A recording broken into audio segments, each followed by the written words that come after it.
Shalom Bapak Ibu Saudara-saudara yang dikasihi oleh Tuhan Yesus. Selamat pagi. Berjumpa kembali pada pagi hari ini kita untuk mendengarkan firman Tuhan. Sebelum kita mendengarkan firman Tuhan, mari kita berdoa. Allah Bapa kami di surga, segala hormat puji syukur kami panjatkan ke hadirat Tuhan yang Maha Kudus. Pada pagi hari ini kami datang ke hadirat Tuhan untuk bersyukur, mengucapkan terima kasih untuk semua berkat yang kami peroleh dalam hidup kami. Dan kami juga bersyukur kalau pada pagi hari ini kami boleh mendengar firman Tuhan. Berkatilah kami semua ya Bapa, agar firman-Mu boleh menjadi berkat bagi kami. Terima kasih Tuhan Yesus, terpuji nama Tuhan yang Maha Kudus. Di dalam Kristus Yesus kami berdoa dan mengucap syukur. Amin. Bapak Ibu Saudara-saudara yang dikasihi oleh Tuhan Yesus, firman yang akan kita dengarkan pada pagi hari ini diambil dari kitab Roma 8 ayat 17. Demikian dikatakan firman Tuhan. Dan jika kita adalah anak, maka kita juga adalah ahli waris. Maksudnya orang-orang yang berhak menerima janji-janji Allah, yang akan menerimanya bersama-sama dengan Kristus. Yaitu jika kita menderita bersama-sama dengan Dia, supaya kita juga dipermuliakan bersama-sama dengan Dia. Bapak Ibu Saudara-saudara yang dikasihi oleh Tuhan, ada banyak orang dengan sikap dan tindakannya yang jelas-jelas menunjukkan bahwa dia hanya mau yang enaknya saja. Ya, seringkali karena ego, seringkali karena keegoan. Hanya mau mengambil untuk diri sendiri. Tidak mau yang susah, yang enaknya saja yang mau. Di dalam kekristenan kita juga melihat hal ini terjadi. Ada banyak pengikut-pengikut Kristus Yesus yang tidak sanggup menderita, menjalani penderitaannya, tidak sanggup untuk pikul salibnya. Lalu kemudian ambil jalan pintas, potong salibnya. Dia tidak mau susah dan menderita. Dia pikir, saya orang yang rajin ke gereja, rajin berdoa, atau hidupku seperti ini. Tidak ada perubahan. Aku tetap miskin, aku tetap lemah di dalam ekonomi. Hidupku biasa-biasa saja. Aku belum dapat jodoh. Aku belum dapat pekerjaan.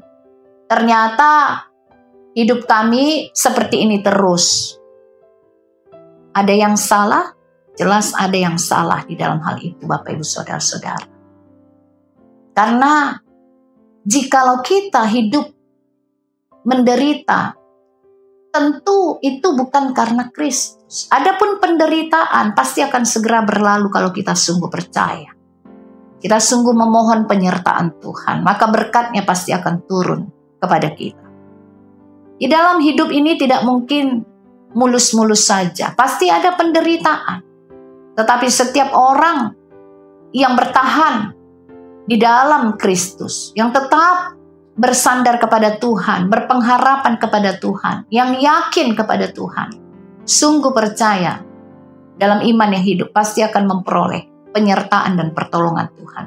Maka hidupnya pasti akan berubah. Mari kita selidiki apa yang salah di dalam hidup kita. Jikalau hidup kita tidak berubah. Tetapi kita juga harus menyadari bahwa hidup bersama dengan Kristus harus siap pikul salib. Sekalipun hidup kita biasa-biasa saja, sekalipun ada penderitaan, kita harus siap dan tetap berpengharapan kepadanya. Tetap harus melakukan perbuatan-perbuatan yang baik. Kalau ada penderitaan, bukan misalnya kalau kita tidak dapat jodoh, ini karena Tuhan salah, Tuhan tidak mau memberi jodoh lalu pindah agama. Itu banyak kita lihat sekarang. Karena jodohnya datang dari agama yang lain, dia berpindah agama, meninggalkan Yesus Kristus. Ekonominya lemah, dia menyalahkan Tuhan. Lalu kemudian pindah agama dan sebagainya, meninggalkan Kristus Yesus. Kita adalah anak. Tidak mungkin kita tidak diberkati. Apa yang salah di dalam pribadi, dalam kehidupan kita? Jangan-jangan kita tidak benar-benar sungguh percaya. Karena jelas dikatakan firman Tuhan. Di sini, jika kita adalah anak, kita juga adalah ahli waris. Maksudnya adalah orang-orang yang berhak menerima janji-janji Allah. Orang yang siap hidup di dalam penderitaan bersama dengan Tuhan. Penderitaan itu dijalani tetap dengan sukacita, di dalam damai sejahtera, di dalam iman, percaya yang sungguh, tetap berpengharapan kepada Tuhan. Maka di dalam penderitaannya dia akan kuat seperti Rasul Paulus. Banyak penderitaan yang dialaminya. Kadang-kadang dia harus lari malam di penjara. Lalu dia juga pernah kekurangan makanan. Hidupnya dikejar-kejar oleh orang-orang yang tidak suka kepada pengikut-pengikut Kristus. Tetapi dia bertahan, justru di dalam penderitaan itu dia memperoleh kekuatan yang daripada Tuhan. Dan dia juga menerima janji-janji Tuhan, penyertaan Tuhan. Paulus ketika di penjara mengalami mujizat. Dia bisa keluar dari penjara. Malaikat-malaikat Tuhan merobohkan dinding-dinding penjara itu. Karena itu, Bapak Ibu Saudara-saudara yang dikasihi Tuhan, kita sebagai ahli waris kerajaan Allah yang berhak menerima janji-janji Allah, itu harus kita imani, kita aminkan di dalam kehidupan kita. Ada sebuah lagu dalam Kidung Jemaat nomor 392, Blessed Assurance, yang judulnya dalam Kidung Jemaat adalah Ku Berbahagia. Lagu yang diciptakan oleh seorang yang bernama Fanny Jane Crosby yang mengalami buta sejak dari umur 6 minggu ketika dia masih bayi. Lagunya seperti ini. Ku berbahagia, yakin teguh, Yesus abadi kepunyaanku. Aku warisnya, ku ditebus, ciptaan baru Rohul Kudus. Aku bernyanyi bahagia, dan seterusnya. Fanny Jane Crosby seorang yang buta sejak masih bayi. Tetapi kebutaan itu, penderitaannya karena tidak bisa melihat, tidak membuatnya berhenti untuk berkarya. Di dalam penderitaannya dia menjadi kuat karena Kristus. Bahkan di dalam lagunya itu dia berkata, aku bernyanyi bahagia memuji Yesus selamanya. Ku berbahagia, yakin teguh, Yesus abadi kepunyaanku. Aku warisnya. Ku ditebus, ciptaan baru Rohul Kudus. Bapak Ibu Saudara-saudara, ini pernyataan yang luar biasa dari seorang tunanetra.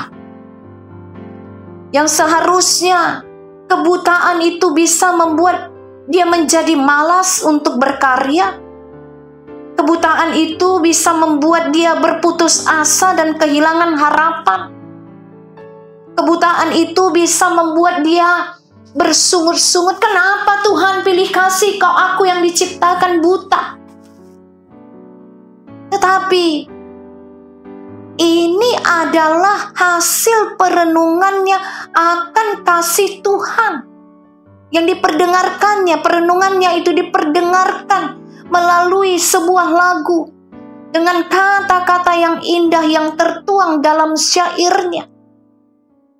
Kebutaan itu yang membuat dia tidak bisa melihat matahari terbit dan terbenam, yang tidak bisa melihat indahnya pelangi ciptaan Tuhan, yang tidak bisa melihat wajah orang-orang yang mengasihi dan yang dikasihinya, tetapi itu tidak membuat dia berhenti untuk berkarya. Di dalam penderitaan dia menjadi kuat karena dia meyakini bahwa dia adalah ahli waris yang berhak menerima janji-janji Tuhan. Yang walaupun menderita bersama dengan Kristus, tetapi akan dipermuliakan bersama-sama dengan Dia di dalam kerajaan Allah yang kekal itu. Bapak, Ibu, Saudara-saudara, Fanny Jane Crosby menciptakan 8.000 lagu-lagu rohani. Mungkin dialah satu-satunya orang di dunia ini yang paling banyak menciptakan lagu-lagu rohani. Karena itu Bapak, Ibu, Saudara-saudara, kita harus menyadari bahwa kita ini diciptakan oleh Tuhan untuk menjadi berkat bagi sesama kita. Sehingga kita yang sudah menerima berkat, yang menerima janji-janji Allah itu, seharusnya kita juga menunjukkan kepada dunia bahwa kita adalah orang yang berbahagia menjalani hidup karena meyakini bahwa Yesus Kristus yang adalah jalan kebenaran dan hidup itu memberkati kita dan kepunyaan kita.